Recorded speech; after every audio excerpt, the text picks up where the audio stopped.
உலகம் முழுவதும் புகழ்பெற்ற திருப்பதி ஏழுமலையான் கோவில் பிரசாதமான திருப்பதி லட்டு குறித்து அனைத்து விவரங்களையும் இந்த வீடியோவில் பார்ப்போம். திருப்பதி என்றாலே நம் நினைவுக்கு வருவது திருப்பதி லட்டு தான். வேறெங்குமில்லாத அளவிற்கு சுவையானதாகவும் தரமானதாகவும் வழங்கப்பட்டு வருகிறது திருப்பதி லட்டு. 300 ஆண்டுகளாக இந்த பிரசாதம் வழங்கப்பட்டு வருகிறது. எல்லா கோவில்களிலும் சாமி தரிசனத்திற்குத்தான் நீண்ட வரிசை இருக்கும். ஆனால் இங்கே லட்டு பிரசாதம் வாங்குவதற்கும் நீண்ட வரிசை இருக்கிறது. இங்கு வரும் பக்தர்கள் லட்டு பிரசாதம் வாங்காமல் செல்ல மாட்டார்கள். அவ்வளவு சிறப்பு வாய்ந்தது இங்கே உள்ள லட்டு. அப்படிப்பட்ட லட்டுவை பற்றிய கதையை இந்த வீடியோவில் பார்ப்போம். இப்போது கிளம்பியுள்ள சர்ச்சையையும் கடைசியில் பார்க்கலாம். 1445ஆம் ஆண்டு வரை திருப்பொங்கம் என்ற பிரசாதம் வழங்கப்பட்டது. அதன் கூடவே சுயம் என்னும் பிரசாதமும் இணைக்கப்பட்டு கொடுக்கப்பட்டது. 1455ஆம் ஆண்டு முதல் அப்பம் பிரசாதமாக கொடுக்கத் தொடங்கினார்கள். 1460ஆம் ஆண்டில் அது வடையாக மாறியது.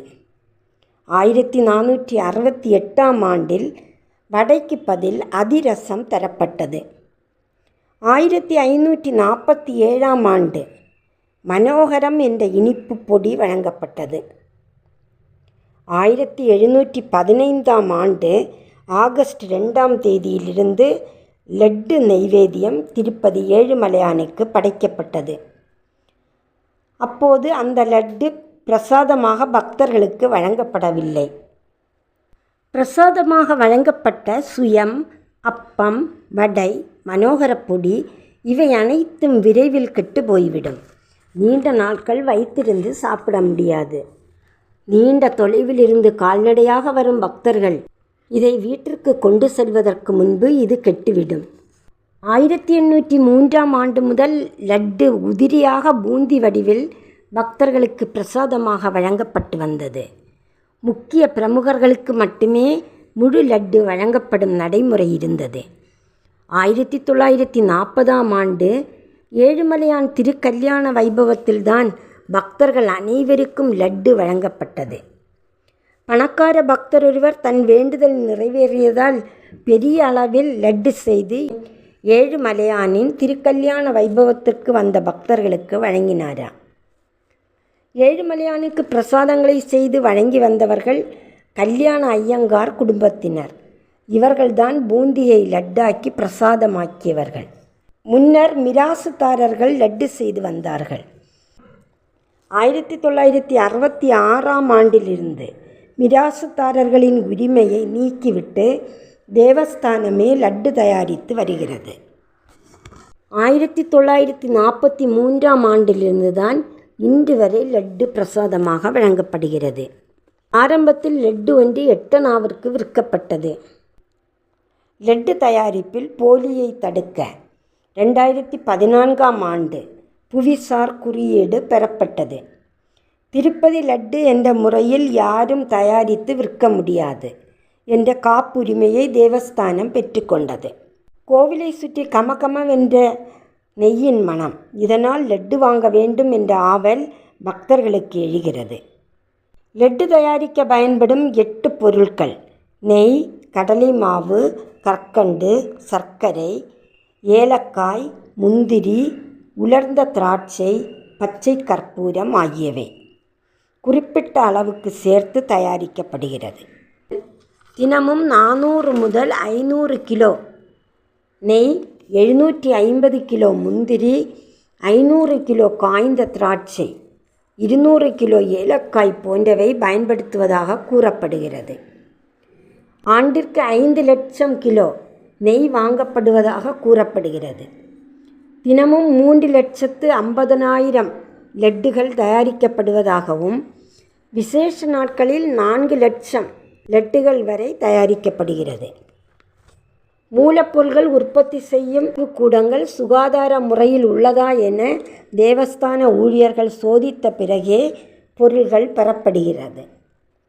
குறிப்பாக நெய்யின் தரத்தை பல கட்டங்களில் சோதனை செய்த பிறகே பெறுவதாக தேவஸ்தான ஊழியர்களால் கூறப்படுகிறது. அமுல் நிறுவனமும் நந்தினி நிறுவனம், ஆவின் நிறுவனம் முதலியவை நெய் வழங்கியுள்ளதாக சொல்லப்படுகிறது. சுமார் 600 ஊழியர்கள் நெய் தயாரிக்கும் வேலையை சுழற்சி முறையில் பணியாற்றுகின்றனர். எல்லா மூலப்பொருட்கள் அனைத்தும் உணவுக்கூட பரிசோதனை கூடத்தில் பரிசோதனை செய்த பிறகுதான் லட்டு தயாரிக்கும் அறைக்கு கொண்டு வரப்படுகிறது. 200 ஆண்டுகள் விறகு அடுப்பில் செய்யப்பட்ட லட்டு தற்போது புதிய முறை அடுப்பில் செய்யப்படுகிறது. அறை முழுவதும் சிசிடிவி கேமரா பொருத்தப்பட்டுள்ளது. இந்த லட்டு பிரசாதம் திருமலை திருப்பதி தேவஸ்தானத்தின் பொட்டு என்னும் மடப்பள்ளியில் தயாரிக்கப்படுகிறது. 2014ஆம் ஆண்டு 90 மில்லியன் லட்டுகள் பக்தர்களுக்கு வழங்கப்பட்டுள்ளது. 3 வகை லட்டுகள் உள்ளன. இந்த ஆஸ்தான லட்டு முதன்மையான விழா நாட்களில் மட்டும் தயாரிக்கப்பட்டு பிரமுகர்களுக்கு வழங்கப்படுகிறது. இது 750 கிராம் எடையுடனும் பிற லட்டுகளை விட மிகுதியான முந்திரி, பாதாம், குங்குமப்பூ போன்றவை சேர்த்து தயாரிக்கப்படுகிறது. அடுத்து கல்யாண உற்சவ லட்டு. இந்த லட்டுகள் கல்யாண உற்சவ சேவையில் கலந்து கொள்ளும் பக்தர்களுக்கு பிரசாதமாக வழங்கப்படுகிறது. இது 750 கிராம் எடையுடன் இருக்கும். அடுத்து புரோகிதம் லட்டு. இந்த லட்டு பொதுவான பக்தர்களுக்கு விநியோகிக்கப்படுகிறது. 3 வகை லட்டுகளில் இந்த லட்டு தான் அளவில் சிறியது. இது 175 கிராம் எடையுடையதாக இருக்கும்.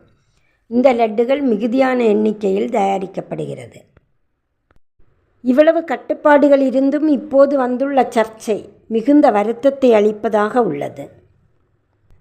விலங்கு கொழுப்பு லட்டுவில் சேர்க்கப்பட்டதா என்பதை கண்டிப்பாக திருப்பதி ஏழுமலையான் வெளிச்சத்துக்கு கொண்டு வந்து விடுவார் என்று நிச்சயம். சைவ உணவு சாப்பிடும் பக்தர்களின் மனதை ஏழுமலையான் புரிந்து தவறு செய்தவர்களுக்கு தண்டனை கொடுக்க வேண்டும் என்பதுதான் எல்லோருடைய ஆவல்.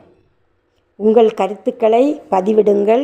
பிடிச்சிருந்துன்னா எல்லாரும் லைக் பண்ணியும் சப்ஸ்கிரைப் பண்ணியும் ஆதரவு தாங்க. உங்கள் உற்றார் உறவினர் ஃப்ரெண்ட்ஸுக்கு ஷேர் பண்ணி கொடுங்க.